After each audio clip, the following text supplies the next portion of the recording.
Yeah, look at that. Look at that. It's a Mac Mini. The emotions fly when I see it. When I see it in Mac Mini. When I see Magnum Mini. When I see a Magnum Mini, look how small it is compared to my face. It really disappoints me. Do you remember when they were this big, like the size of your face? Yeah. So there's something about Mini that people love, and there's something about Mini that people hate, but they still pay a premium for it. We're going to talk about it in real estate, in property, with a studio apartment that just sold. Stay tuned.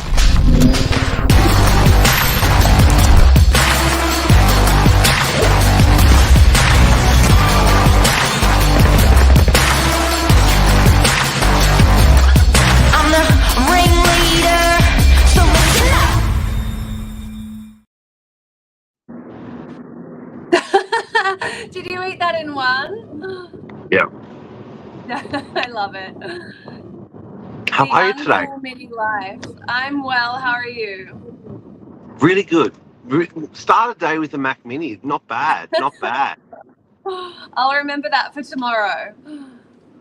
A Mac Mini. Look at that. It's true though. Everything is becoming so much smaller. When you think about your Magnum, when you think about even a bag of chips, how many chips you actually get in that packet, everything is just getting so much smaller. Cars. True. Properties. Very true. There's something really, like, if you look at that emotion of it, it's really, first of all, it's really frustrating to look at these things that are shrinking and you're just going, that's, I'm paying the same price and I'm getting less. And then there's this really cool side to it, like, that's cool, that's funky, didn't really need the whole thing anyway, better for your health, if it's food it was probably a little bit too big. Drink sizes, look at these, I see these little cans of rocking around, and San Pellegrino, people that they seem to be everywhere, those little cans now. It must be making a fortune. Well, not even property, but the prices have gone up, but the sizing seems to be getting smaller and people just come to accept it. And like off air, we were kind of discussing earlier, who are you going to complain to? It's just slowly transitioning into more of a normal. Well, are you seriously going to write to Cadbury's and say, dude, my chocolate bar's smaller, they're just going to go and blow you off? So I think with all these people that are making things smaller, these manufacturers, it's like, yeah, you know what? We're still gonna. I'm sure there's a study that shows the profitability just go through the roof when you shrink shit. But charge a premium dollar for it as well. Yeah, i.e., you correct the price by 1 or 2%, but your profit goes up 10%. And the consumer and everyone sort of wins. So shrinking of stuff, guys, is really, really big out there. I'd love to know if you agree or disagree. I'd love to know what you've seen that's shrunk. So it's a live show, so make a comment. But, where it all started this morning in this topic with Zanthany and I was Bondi Beach. Cool. Yeah. 44 metres squared. Uncool, but can be looked at as cool. What was the price? $1.02 million. This studio apartment that didn't even come with parking in Bondi sold for $1.02 million for a studio. And to me, that just is crazy. The world has gone mad. But if you're paying that amount of money for a studio, have you just come to accept that you do like that small life? Are you paying for the location over the apartment? Yeah. You know what? And I want to put this into reality, because if you're paying a 6 or a 7% interest rate and you're paying, probably principal and interest, you may be a first-home buyer, you may be a tenant in there, you may be an investor.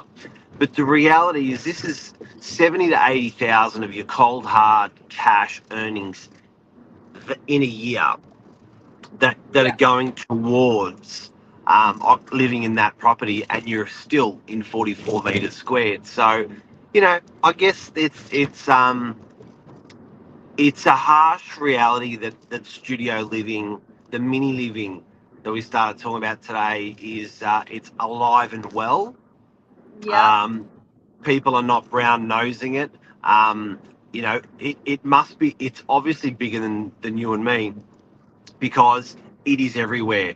And I'm seeing, you're seeing chocolate companies pre-pack one by one their lollies when they never did that. You are seeing, studio apartments pop up more and more Yeah. across Australia when they've never done that before.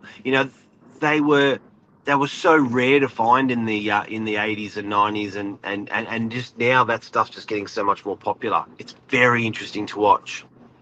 Well, I do think it's a smart kind of move if you are looking to get into the property market. When you think of how densely populated the coastline is, from all the way from the northern beaches down to Manly, you can fit more people in a complex, in that mini cool or uncool, whatever you want to call it, in that mini living. And it's just something that transitions over time that people come to accept, right?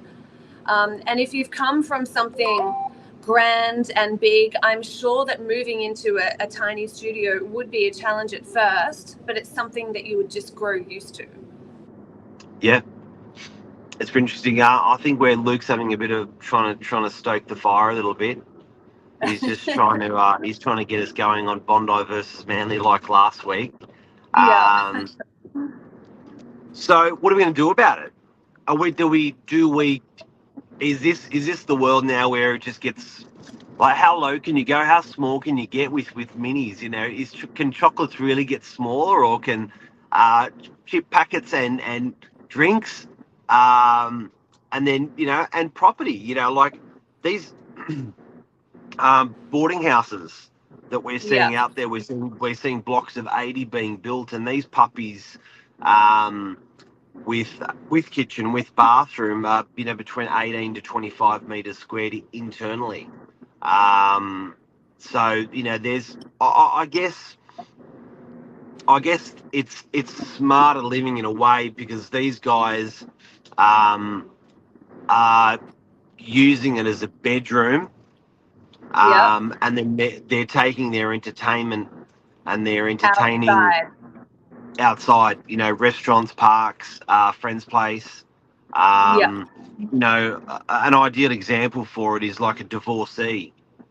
You may find we have a couple of facilities where I find it's popular with divorcees, where they go to the matrimonial home over the weekend, and Monday to Friday they'll be in a studio where they're just working and getting stuff done. So I guess there's room for it out there, this mini stuff. Yeah, well, it's just a lifestyle change, and if you like getting outdoors, getting away from your property, going out and entertaining outside of the home, then absolutely, maybe this mini life is for you. But it's all just a matter of a lifestyle, really, and a matter of opinion as well. I mean, 25 meters squared to me is probably pushing the line of a little bit too small, too tight, too snug. For a single person, it might be the case, but for a couple, I feel like you would be living on top of one another, that's for sure. Yeah, it reminds me of that Netflix. What I was watching on Netflix, those mini people, they decide to get shrunk. What's the Have you watched What are it? you talking about? No, I don't know what you're talking about. So Like, Honey, I Shrunk the Kids. There's a Netflix movie out where all these families decide to get shrunk. So you give this scientific company money to shrink you and your family, and you live really, really well in a mini life, in a mini world. Okay. So it's hilarious. Like, it's a comedy, but the reality of it is pretty hilarious. But anyway, guys, we wanted to talk about it today because it is happening under our noses. It certainly is. Doesn't seem to be spoken about much, so we thought we'd bring it to service. Something you may want to consider, because there's an enormous efficiency to going mini, in cost and ease and things like that. What do you want to finish off, Zanth? What are your thoughts? Well, Well, absolutely. I mean, if you like a bit of a minimalistic lifestyle, if you don't like all of the clutter, all of the heavy furniture, and all of those expenses that come with purchasing those things, maybe a mini life is right up your alley. If it's just you, you're a single person, you love to get outside and entertain, catch up with friends. How much time do you really spend at home anyway if you're not sleeping? If you're So out mini eating all maybe the time, yeah, mini mini or life. exercising or mini may Yeah, be cool. make mini cool. Make mini cool. Have a great day. See See you everyone. guys.